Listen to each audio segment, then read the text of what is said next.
আল্লাহ রাসূল বলছেন পিতামাতার মারা যাওয়ার পরেও তাদের সাথে সদ্ব্যবহার করতে গেলে এক, আসসালাতু আলাইহিমা, তাদের জন্য দোয়া করো, রব্বির হামহুমা কামা রাব্বায়ানি সাগীরা। দুই, ওয়াল ইস্তিগফারু লাহুমা, তাদের জন্য ক্ষমা প্রার্থনা করো, আল্লাহ আপনি তাদেরকে ক্ষমা করে দিন।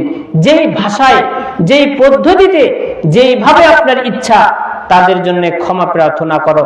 ওয়া ইনফাযু আহদিহিমা মিন বাদিহিমা, দুনিয়াতে থাকতে তাদের যে পাওনা, তাদের যে ঋণ, সেই ঋণগুলো পরিশোধ করো। কেউ পাবে 500 টাকা, তাকে আপনি দিয়ে দিবেন। মায়ের সিয়াম বাকি ছিল, সেই সিয়াম করতে হবে।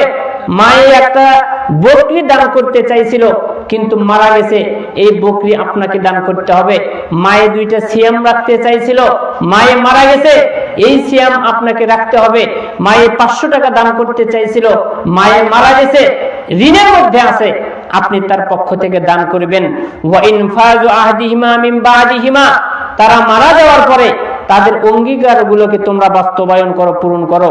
ওয়া সিলাতুর রহিমিল্লাতি লা তুসালু ইল্লা বিহিমা, তাদের সাথে তোমরা ভালো সম্পর্ক রাখো, তারা যাদের সাথে ভালো সম্পর্ক রেখেছিল। ওয়া ইকরামু সাদিকিহিমা, পিতামাতার যারা বন্ধু ছিল, পিতামাতার যারা বান্ধবী ছিল, পিতামাতার যারা আত্মীয় স্বজন ছিল, তাদের সাথে তোমরা সম্মান দেখাও, তাদেরকে তোমরা সম্মান করো, তাদেরকে তোমরা মহব্বত করো। তাহলে তোমরা পিতামাতা মারা যাওয়ার পরেও তাদের তোমরা সদ্ব্যবহার করতে পারবা।